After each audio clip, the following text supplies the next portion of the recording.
جراتان وسندويشات ميمي الخطيرة اللي راح تنسيكم في كل أنواع السندويشات اللي عملتوها. بتيجي مسقسقة زي ما نقولوا احنا، مشمخة مش ناشفة، طرية. خليكم معي لنشوف المقادير.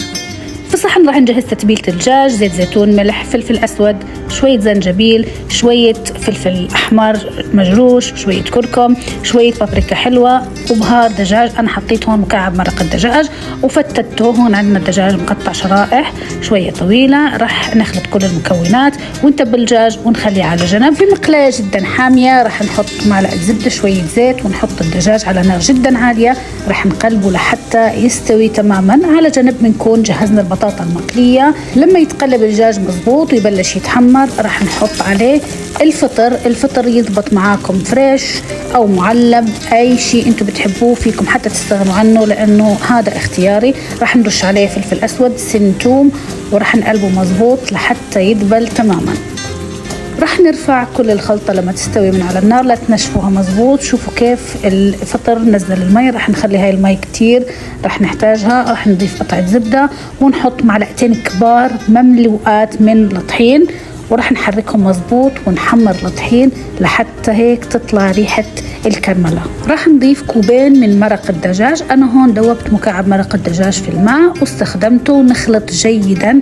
وبعدها راح نضيف كوب من الحليب وعصرة ليمون، ونخلط كمان كتير منيح. نخليهم شوي على النار لحتى يتقل القوام، وهذا قوامهم المطلوب. آخر شي راح نضيف سن توم، راح يعطيه نكهة كتير حلوة. بالصينية راح نحط قليل فقط من الخلطة اللي احنا عملناها، ونحط عليها البطاطا المقلية. بعدها نرد نحط كمان كمية قليلة من الصوص اللي احنا عملناها، وبعدها راح نحط الدجاج. طبعا الصوص هاي راح تطلع معكم جدا خفيفة ومو ثقيلة ابدا. اخر شيء راح احط، اذا ضل معايا من الصوص، ما تحاولوا ما يكون الطبقات الصوص كتير خميلة، يا دوب هيك رشة خفيفة. اذا ضلت لنا من مرقة نازلة او من مية الدجاج كمان راح نحطها.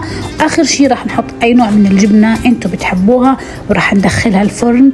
راح نحمرها، ما راح تاخد معنا وقت ابدا طويل. كل الطبخة على بعضها ما راح تاخد معنا ربع ساعة. طبعا راح نجهز الخبزات تبعنا، بندهنهم بالشطة وبس يجهز الطبق. راح نحشي السندويشات، فيكم تاكلوها بالصحن فرط بالخبز تخميس، ولكن انا بنصحكم بهاي السندويشات تطلع جدا جدا جدا لذيذة وزاكية.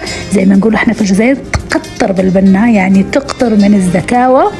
صوص خفيفة وزاكية كتير. اتمنى انكم تجربوها، اكيد راح تعجبكم. اشوفكم بوصفات جديدة باذن الله.